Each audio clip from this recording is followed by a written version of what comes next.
at the table is Stacey McDonald. She is an author, a therapist, and the founder of the State of the Mind Conference. Welcome to the table. Welcome. So in your day-to-day, you do so much to provide mental health workshops and seminars for businesses, schools, and places of worship, and you host a weekly live stream mental health empowerment session. But now you have a special conference coming up, so tell us about this conference. Absolutely. On December the 2nd of this year, we will be having the State of the Mind Gospel of Mental Health Conference.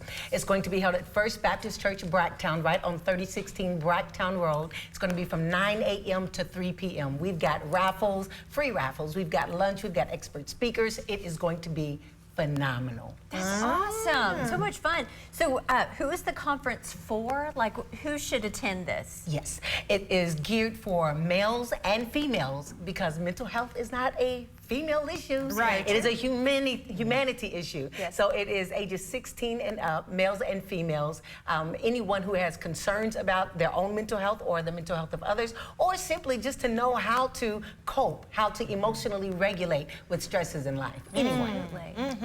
Okay, so you mentioned some featured speakers. Tell me about those people and tell me some of the topics that y'all are going to be covering. All right. Well, because the state of the mind determines the state of the physical health, state of the mind determines the state of our relationships, the state of the mind determines state of finances. We will be hitting all of those points.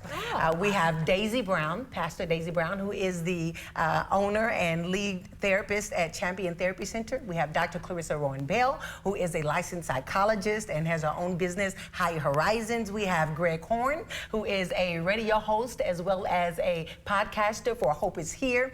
We have Pastor Mario Rafford. We have so many. Dr. Hargens, who is a award-winning psychologist and associate professor at University of Kentucky. So many people who are involved in this that are coming together to empower Lexington. What a lineup. Yes. So let me ask you a question here, because you do this work with people and have done it for a really long time.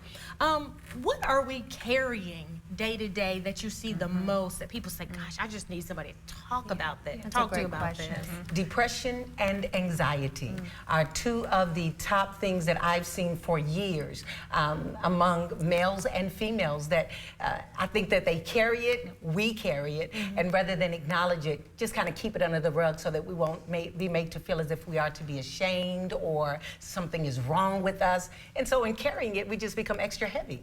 And everything in life becomes more difficult because we're not sharing it, we're carrying it. Oh, that's a good point. Yes, and so people that may have some anxiety, as you mentioned, but about looking for some help, how do you help them overcome that feeling of knowing that everyone needs help from time to time? I think it's simply letting people know that we cannot afford to not get help, that eventually things are going to show up. It's going to pop up. It's like a jack in the box, and you can't control when it will or when it won't. And so the fact that we simply cannot afford to. I can't afford to not get a therapist if necessary. I can afford to not share and be vulnerable if necessary. It always comes out in one way or another. Well, and I think it's important too for parents, for adults, to be able to be role models for their children and to give them the tools for their toolkit so that when they do have something that can cause anxiety or depression, they can reach into their toolkit and pull it out. So do you work with like the children you mentioned 16 and plus, you know, for that? Like how does a 16-year-old and a 50-year-old that's coming to this conference, like how do you recommend they engage in that conference? It will be hands-on. So for instance, the same way a 16-year-old would do deep breathing, it's hopefully the same way that a child sees the 50-year-old doing deep breathing. Rather than screaming and throwing things and being emotionally dysregulated, really doing those same practices. It's not any different for you than what it is for me. My mind responds and my body responds to coping strategies the same way that yours does. And so letting people know that this is typical, this is normal, this is not something that's weird that we're doing. We are breathing, we are coping, we are journaling, we are exercising, we are being mindful, because it's good for the 16-year-old, it's good for the 8-year-old, it's good for the 50-year-old, it's good for everyone. It sure is. And let me tell you, I do my breathing. I'm telling you, there's some days I say, Let me get it out.